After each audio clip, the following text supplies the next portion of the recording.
संकल्प समाचार के रूबरू कार्यक्रम में इस बार हम आपकी मुलाकात शिवपुरी जिले के एक ऐसे तेज तर्रार नेता से कराने जा रहे हैं जो अपने जिद्दीपन के लिए पूरे प्रदेश में फेमस है।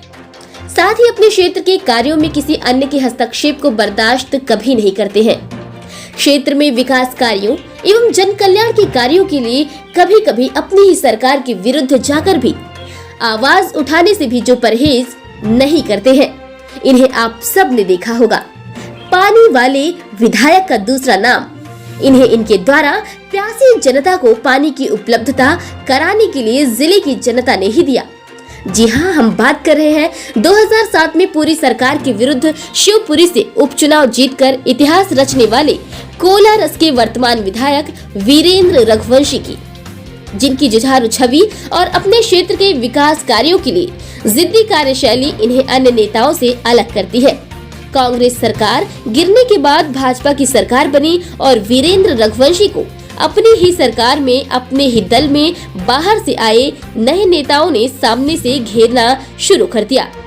इसका जीता जागता उदाहरण कोलारस रन्नौद एवं बदरवास नगर पंचायत और कोलारस और बदरवास जनपद पंचायत के चुनावों में सबने देखा है।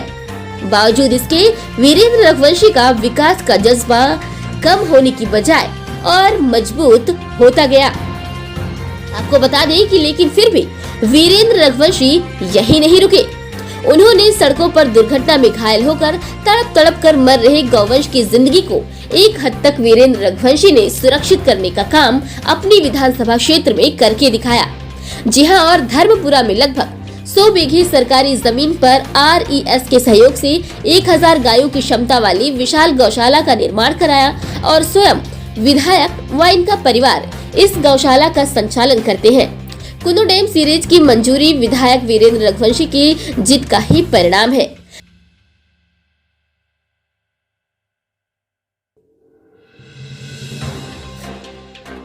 जिसे अब बस धरती पर मूर्त रूप देना बाकी रह गया है। 6000 करोड़ से ऊपर की लागत की ये परियोजना कोलारस के लिए जीवनदायिनी साबित होगी। जी हां, साथ ही गुना शिवपुरी एवं शिवपुर के भी सैकड़ों गांवों को इसका लाभ मिलेगा। आपको बता दें कि राजनीति में अपने तेज तर्रार स्वभाव के चलते अक्सर लोग इनसे नाराज हो जाते हैं, परंतु इनके द्वारा किए जा रहे विकास कार्य इस नाराजगी पर पर्दा डाल देते हैं। जी हां, अपने काम पर फोकस रखने वाले रघुवंशी विरोधियों के विषय में ज्यादा दिमाग खर्च न करते हुए साफ कहते हैं कि जितना समय मैं इन फालतू लोगों पर खर्च करूंगा, उतना समय मैं अपने क्षेत्र में विकास के कामों में लगाता हूं। शायद ये बात सही भी है, क्योंकि कोलारस में कई काम ऐसे हो रहे हैं जो कई सालों से मंजूर ही नहीं हो पा रहे थे। जैसे कोलारस का बस स्टैंड की समस्या पिछले कई वर्षों से जस की तस थी, जो अब खत्म हो चुकी है और बस स्टैंड का टेंडर हो चुका है।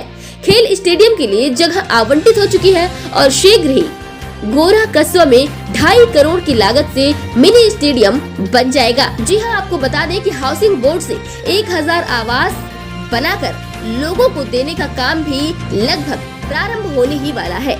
वहीं तहसील के पास 7 बीघा जमीन पर 80 लाख रुपए की लागत का एक सुंदर पार्क का निर्माण भी बहुत शीघ्र होने की संभावना है। इसके लिए भी जमीन भी आवंटित हो चुकी है। इसके अलावा हर वो काम आज मूर्त रूप लेने को तैयार है, जिसे विधायक रघुवंशी ने विधायक बनने के बाद अपनी प्राथमिकता में रखा था। आपको बता दें कि फिलहाल आम चुनाव नजदीक है और ऐसे वीरेंद्र रघुवंशी अपने और अपनी सरकार के कार्यों की बात जनता के सामने रख रहे हैं। मगर देखना ये होगा कि कोलारस से टिकट के लिए दावेदारों की एक लंबी फहरिस्त मैदान में है और टिकट प्राप्त कर विरोधियों के जाल से एक बार वीरेंद्र कैसे निकल पाएंगे, ये आने वाला समय दिखाएगा। अगर ये जीत जाते हैं तो इस बार कोलारस को विधायक के रूप में एक तेज तर्रार मंत्री भी मिलने की संभावना जताई जा रही है। नमस्कार, आज संकल्प समाचार के रूबरू कार्यक्रम में हम आपकी मुलाकात शिवपुरी जिले के एक ऐसे नेता से कराने जा रहे हैं जिनके बारे में पूरे मध्य प्रदेश में भली भांति एक शब्द परिचित है कि ये बहुत तेज तर्रार और जिद्दी किस्म के नेता हैं। यूं तो अपनी राजनीति जीवन में इन्होंने कई मुकाम हासिल किए हैं, परंतु 2007 का जो उपचुनाव इन्होंने जीता था, उस समय एक इतिहास बनाया था शिवपुरी में और पूरी सरकार के खिलाफ अकेले दम पर उस उपचुनाव को जीतने में ये कामयाब रहे थे।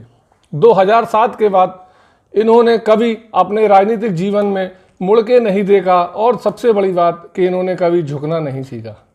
इनकी इसी आदत के चलते 2018 के विधानसभा चुनाव में भारतीय जनता पार्टी ने इन्हें कोलारस से अपना विधायक का प्रत्याशी चुना। कोलारस के चुनाव में विपरीत परिस्थितियों में भी इन्होंने चुनाव जीत कर दिखाया और पार्टी के विश्वास पर खरे उतरे।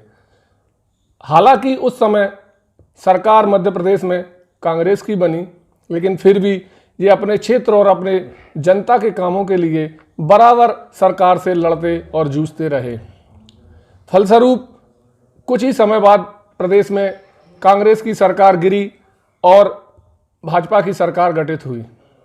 हालांकि इस तरह के व्यक्तित्व को मध्य प्रदेश शासन में मंत्री पद का दर्जा मिलना जायज़ था, परंतु किन्हीं कारणों से ये मंत्री पद से चूक गए।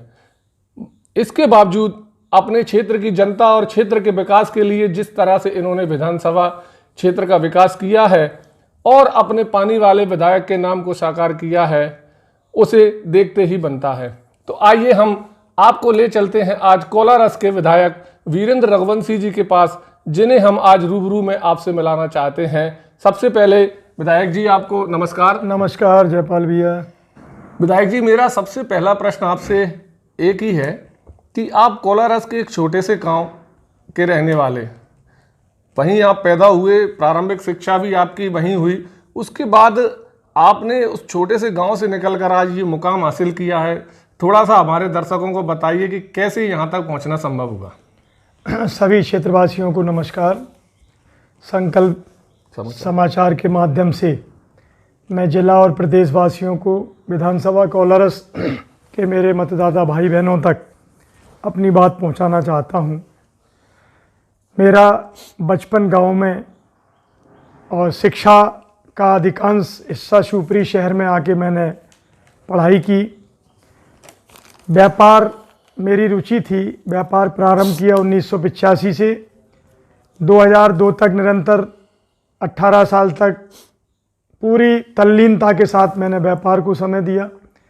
साथ ही साथ जनसेवा में शिवपुरी शहर में जब जल संकट होता था तो मुझे लगा कि यहाँ हमें कुछ सेवा में समाज के साथ भी भागीदारी करना चाहिए और अपने निजी टैंकरों से शिवपुरी शहर को 5 वर्ष तक 2003 से 8 तक पेयजल सप्लाई करने का एक छोटा सा सेवा का मौका मुझे मिला। उसी बीच में मुझे 2007 में उपचुनाव के समय कांग्रेस पार्टी से प्रत्याशी बना करके और शिवपुरी क्षेत्र का सेवा करने का मौका मिला। 8 और 13 में राजनीतिक प्रतिद्वंद्विता, राजनीतिक विश्वासघात के साथ मुझे चुनाव जीतने में परेशानी हुई और मतभेदों के चलते कांग्रेस पार्टी को छोड़कर 2014 माननीय जयभान सिंह जी पवैया भारतीय जनता पार्टी से लोकसभा का चुनाव लड़े तो मैंने पार्टी परिवर्तन भी किया। लगन के साथ काम करते हुए 2014 से आज तक पार्टी की सेवा में हूँ। पार्टी ने मेरी सेवा भाव को देखते हुए 2018 में चुनाव कोलारस विधानसभा में प्रत्याशी के रूप में मुझे उम्मीदवार बनाया। उस सीट पर, जो सीट 2013 में कांग्रेस के हाथ में थी और भारतीय जनता पार्टी 27,000 से हारी थी, उसी में 4 साल बाद पुनः उपचुनाव हुआ और उपचुनाव में भी पूरी सरकार कांग्रेस के प्रत्याशी से जीतने में असफल रही। उसी पंचवर्षीय योजना में 8 महीने बाद 2018 में मुझे सेवा का मौका भारतीय जनता पार्टी ने दिया और जनता जनार्दन का आशीर्वाद ऐसी विषम परिस्थितियों में ऐसी कांग्रेस माइंडेड सीट पर मुझे जिताकर और सेवा करने के लिए मजबूर किया कि जिन परिस्थितियों में जनता जनार्दन का आशीर्वाद मिला तो उसी परिप्रेक्ष्य में, उसी व्यवहार को वापस करते हुए मुझे भी निश्चित रूप से सेवा का आयाम और विकास का आयाम तय करना था। लगातार कांग्रेस की 1.5 साल सरकार, 2 साल के कोरोना काल, बचे हुए 2 साल के वर्तमान तक भारतीय जनता पार्टी की सरकार भिन्न भिन्न परिस्थितियों में भी माननीय मुख्यमंत्री जी के आशीर्वाद से, प्रशासनिक सहयोग से मेरी विकास की यात्रा थमी नहीं। कोलारस विधानसभा में चाहे पानी की समस्याएं हों, पेयजल की हो, सिंचाई की हो, सड़कें अधूरी पड़ी हों, अन्य विधानसभाओं से कनेक्टिविटी ना होना, बिजली की समस्याएं होना, अनेक बिजली के सब स्टेशन मंजूर कराने के लिए हम आगे बढ़े। अनेक छोटे छोटे डैम सिंध नदी पर बना करके हमने किसानों को सिंचाई की सुविधा उपलब्ध कराई। उसके पश्चात जल जीवन मिशन में माननीय मोदी जी और शिवराज जी की उस योजना को लाने में भी 2-2.5 वर्ष पहले मैं सफल हुआ, जो हर घर नल से जल देने की योजना है। 362 गांव संपूर्ण विधानसभा में और जिले के 841 गांव के साथ हम उस योजना को भी पास कराने में, स्वीकृत कराने में सफल हुए। पानी वाले विधायक के नाम से आप जाने जाते हो और कोलारस में आपने चारों तरफ पानी पानी कर दिया है। क्या जनता के दिल को भी पानी पानी करने में आप सफल हुए हैं? विधायक बनने के बाद आपने कितने हद तक आप संतुष्ट हैं और ऐसी कौन सी कमी रह गई है जो आप चाहते हैं कि अगली बार एक मौका और मिले और आप उसे पूरा करना चाहते हैं? मुझे कहते हुए गर्व है कि मेरी भारतीय जनता पार्टी की सरकार के मुखिया शिवराज सिंह जी चौहान यशस्वी मुख्यमंत्री मध्य प्रदेश शासन के द्वारा संपूर्ण आशीर्वाद मुझे प्राप्त हुआ। अनेक योजनाएं, कॉलेज से लेकर, सड़कों से लेकर, पानी के डैम से लेकर, बिजली के स्टेशन से लेकर, जो भी संभव था और जो मांग क्षेत्र की थी 100% उन मांगों को हम स्वीकृत कराने में सफल हुए हैं। चाहे वो स्टेडियम हो, खेल मैदान हो, हमारी नवीन तहसील हो, रन्नौत जैसी हमारे नगर में नगर पंचायत बनना हो, तहसील के भवन की 8-10 करोड़ की स्वीकृति हो, अनेक ऐसे कार्य जो भी हमारे कार्यकर्ता साथियों ने, क्षेत्रवासियों ने मांग रखी, मैं गर्व के साथ कहता हूं कि भारतीय जनता पार्टी की सरकार होने पर मैंने 100% सारी योजनाओं का क्रियान्वयन सुनिश्चित किया है कोलारस विधानसभा में। और आगे एक बहुत बड़ा हमारा प्रोजेक्ट, मेरा प्रोजेक्ट, मेरे क्षेत्र के किसानों का सपना, कूनो डैम सीरीज पर मैं 2018 से ही काम कर रहा था, जब हमने सिंध नदी पर स्टॉप डैम बनाए उसी समय से। और आज मुझे गर्व है कहते हुए मेरे शीर्ष नेतृत्व का आभार व्यक्त करता हूं, माननीय सिंधिया जी का, माननीय शिवराज सिंह चौहान जी का, कि उनके सहयोग से बमौरी से लेकर कोलारस, शिवपुरी, पोहरी विधानसभा होते हुए कूनो नदी पर विजयपुर तक 6 बड़े डैमों की, लघु सिंचाई परियोजनाओं की 6,601 करोड़ की और 2,50,000 हेक्टेयर भूमि जिससे सिंचित होगी। लगभग 800 गांव में नहरें जाना है, जिसमें हमारे कोलारस विधानसभा के भी 200 गांव सम्मिलित हैं, उसको भी हम स्वीकृत कराने में सफल हुए हैं। ये बहुत ही बड़ी उपलब्धि भारतीय जनता पार्टी के नेतृत्व की सरकार से, शीर्ष नेतृत्व के आशीर्वाद से मुझे क्षेत्र में लाते हुए बहुत खुशी हुई है। मेरा क्षेत्र भी हरियाणा और पंजाब बने, ऐसा मेरा सपना था। कोलारस की जनता ने आपको विधायक बनाया, आप उस जनता के हित में अपनी पूरी मस्ती में काम करते रहे। 5 साल का पूरा पीरियड समाप्त होने को है, आप दिन रात कोलारस की जनता के लिए, विकास कार्यों के लिए प्रयास करते रहे। लेकिन इस दौरान अभी पार्टी में कुछ बदलाव हुआ और कुछ दूसरी पार्टी से लोग आपकी पार्टी में आए। सबने देखा है कि उन्होंने किस तरह से आपको प्रभावित किया है, आपके कार्यों में विघ्न डाले हैं। जनपद नगर पंचायत के चुनावों में भी बिल्कुल सामने से उन्होंने विरोध किया है। तो क्या आपको लगता है कि अब आप दोबारा जब चुनाव लड़ेंगे तो उन लोगों की क्या भूमिका रहेगी? जयपाल जी, निश्चित रूप से विकास के जब कार्य के लिए आगे बढ़ा जाता है राजनीतिक पटल पर, तो विरोध भी होता है। समकक्ष टिकट चाहने वाले लोग आपके, हमारे कामों में, जनप्रतिनिधि के कार्यों में, विकास कार्यों में अवरोध भी पैदा करते हैं। उन सब का सामना भी मुझे करना पड़ा है, लेकिन मेरे यशस्वी मुख्यमंत्री जी का आशीर्वाद, शीर्ष नेतृत्व का आशीर्वाद, भारतीय जनता पार्टी के एक कार्यकर्ता का सहयोग मुझे लगातार मिलता रहा। ऐसी विघ्नकारी ताकतों ने मेरे विकास में रोड़े अटकाने की कोशिश तो की, लेकिन वो सफल नहीं हुए। लगातार हम विकास के नए आयामों को छूते हुए और अंतिम छोर के व्यक्ति के जीवन में समृद्धि आए, उसको हर योजना का लाभ मिले, चाहे वो केंद्र शासन की आदरणीय मोदी जी की हो, चाहे वो प्रदेश शासन की आदरणीय शिवराज सिंह जी चौहान की हो। सभी योजनाओं को क्रियान्वयन कराने में अंततः मैं सफल हुआ हूं। और क्षेत्र के लोगों को भी भली भांति ये मालूम है कि जो 75 साल में रुके अटके हुए या पूर्व के जनप्रतिनिधियों द्वारा ध्यान न दिए हुए काम थे, वो संपूर्ण कार्य कराने में आज मैं सफल हुआ हूँ। पिछले विधानसभा चुनाव में आपके और कांग्रेस पार्टी के प्रत्याशी के बीच में जब चुनाव चल रहा था तो कांग्रेस के एक बड़े नेता जो जिला पंचायत में अध्यक्ष रहे हैं उन्होंने आपका साथ दिया था, आपकी टीम मजबूत हुई थी उनके आने से। अब ऐसा सुनने में आ रहा है कि वो कांग्रेस से टिकट मांग रहे हैं। क्या स्थिति बनेगी अगर आपका और उनका चुनाव आमने सामने होता है? तो कहीं ना कहीं उनकी कमी आपको खलेगी या आप तब भी मजबूत हैं? जयपाल जी, भारतीय जनता पार्टी की योजनाओं से और मेरे अपने परिश्रम के माध्यम से क्षेत्र की जनता कोलारस विधानसभा में आज अमन चैन का और विकास युक्त जीवन यापन कर रही है। मैं सीधा अपने क्षेत्रवासियों के आशीर्वाद से और उन्हीं को चुनाव जिताने का श्रेय देना चाहता हूं।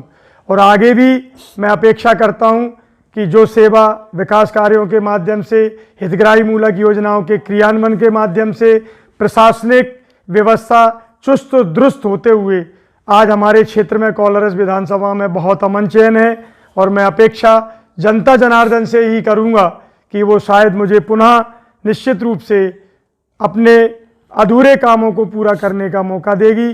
जैसे मैंने कहा कि कूनो डैम सीरीज अभी स्वीकृत हुई है, पर ज़मीन पर उतरने में 3 से 4 और 5 वर्ष उसको लगेंगे। तो मेरा ये अंतिम सपना कि मेरे हरियाणा पंजाब जैसे गांव कोलारस विधानसभा के हों, उसी पर कार्य करने के लिए मैं जनता के बीच में निवेदन करना चाहता हूं कि आप निश्चित रूप से भारतीय जनता पार्टी के इस सिपाही को उन योजनाओं को पूर्ण करने का मौका और समय देंगे। पूर्व जिला पंचायत अध्यक्ष के भाजपा छोड़कर कांग्रेस में जाने की बात तो जंगल में आग की तरह फैल रही है। कभी कभार ऐसी भी बातें, अटकलें सुनाई आती हैं कि अगर आपको भाजपा में बहुत लंबी फहरिस्त है, अगर आपको टिकट नहीं मिलता है तो आप भी कांग्रेस का दामन थाम सकते हैं। इन अटकलों पर आपका क्या कहना है? मैं स्वार्थ के लिए राजनीति नहीं करता और ना ही मेरा लक्ष्य विधायक बनना है। सिर्फ मैं 10 साल 8 से 18 तक विधायक नहीं था, तब भी 24 घंटे प्रतिदिन इसी भाव से मैंने जनता की सेवा की है। आज भी वही भाव रखता हूं।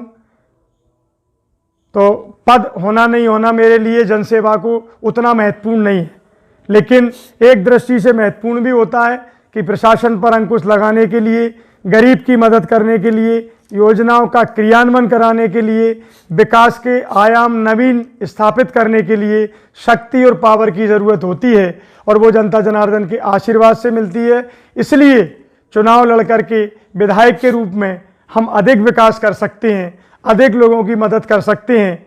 इसी भावना से मैं राजनीति में हूँ और मुझे अपने लक्ष्य के आगे दूसरी चीज़ों में ना मैं उलझना चाहता हूँ, ना भटकना चाहता हूँ और ना उलझा भटका हूँ। कहीं कंट्रोलों की शिकायतें आई, वहाँ भी मैंने व्यवस्था को ठीक किया। उपार्जन के काम में किसानों के साथ लेन देन के विषय आते थे कांग्रेस सरकार के समय, उसको भी इन 3 वर्षों में हमने ठीक किया। अनेक व्यवस्थाओं को चुस्त और दुरुस्त करते हुए, विकास की रोज नया आयाम स्थापित करते हुए हमारा कोलारस विधानसभा आगे बढ़ रहा है। इस बात का मुझे गर्व है और मेरे शीर्ष नेतृत्व के प्रति बार बार आभार व्यक्त करना चाहूँगा।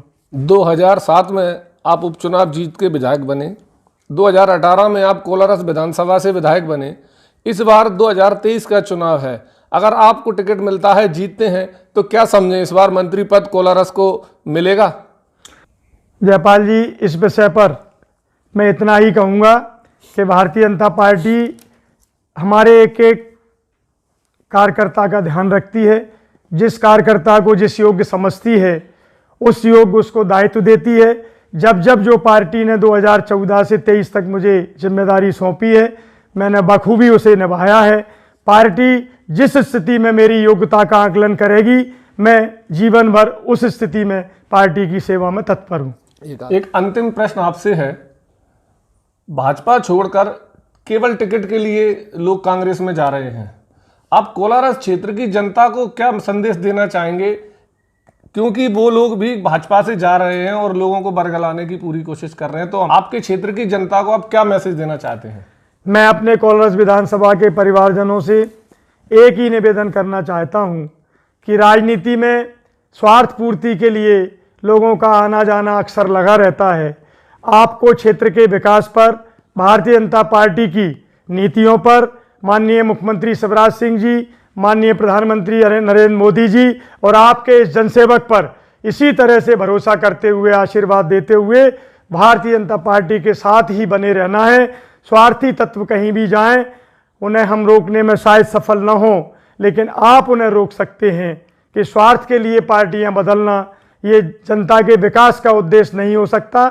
और जनता का विकास, जनता की सुनवाई भारतीय जनता पार्टी के रहते हुए ही संभव है। अगर कोई इस तरह का कृत्य भारतीय जनता पार्टी से जाकर कांग्रेस से चुनाव लड़ता है तो आप उसकी जमानत जब्त कराइए, आप उसको आशीर्वाद न दें। मैं यही निवेदन करना चाहता हूं। धर्मपुरा गौशाला को लेकर आप बहुत चर्चित हैं।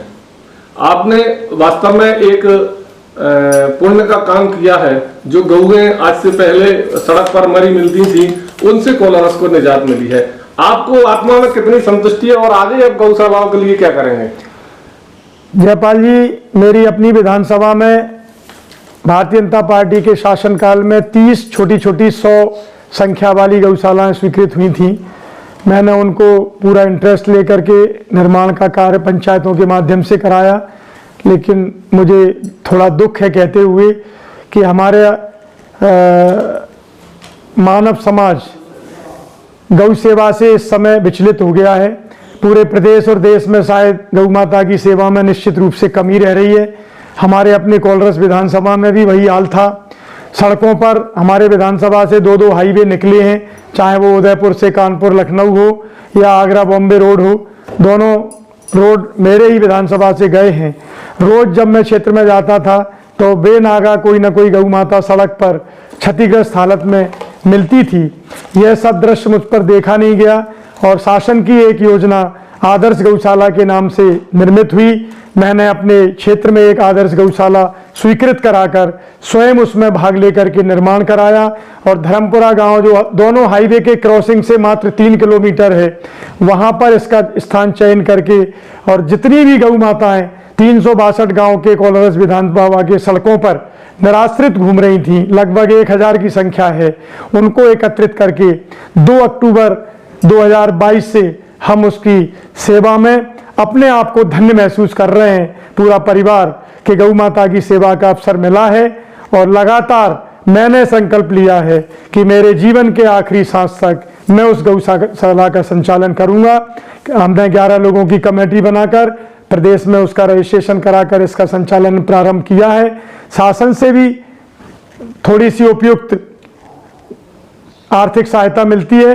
बचा हुआ हम परिवार की ओर से आप सब क्षेत्रवासियों से भी सहयोग की अपेक्षा करते हैं और लगातार उन गौ माताओं की सेवाओं में जो आनंद मिला है, राजनीतिक जीवन के पूरे सफर में इतना आनंद मुझे कभी नहीं महसूस हुआ।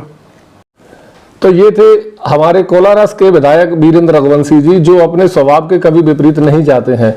इन्होंने स्पष्ट कहा है कि जो लोग पार्टी बदलकर दूसरी पार्टी से चुनाव लड़कर अगर क्षेत्र की जनता को बरगलाते हैं तो जनता किसी भी कीमत पर उन्हें आशीर्वाद ना दे, विकास की बात को समझे, विकास के नाम पर वोट दे। और इन्होंने साफ कहा है कि भारतीय जनता पार्टी की सरकार जितना क्षेत्र के लोगों के लिए कर रही है उस पर फिर से विश्वास जताएं और आशीर्वाद दें।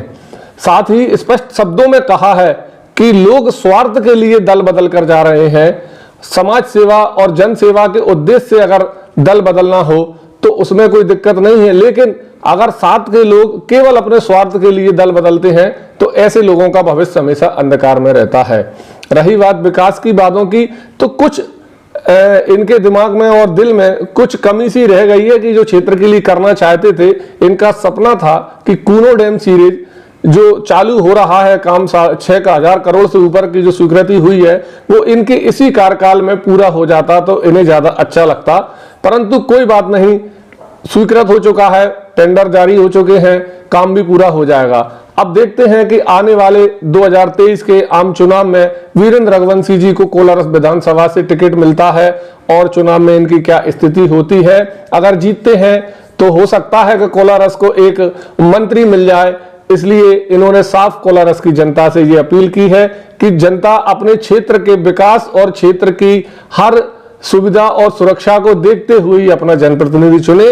जितना इनसे बन पड़ा इन्होंने सेवा की है। अगले अंक में संकल्प समाचार के रूबरू के अगले अंक में हम आपकी मुलाकात ऐसे ही किसी और नेता से कराएंगे। तब तक के लिए धन्यवाद।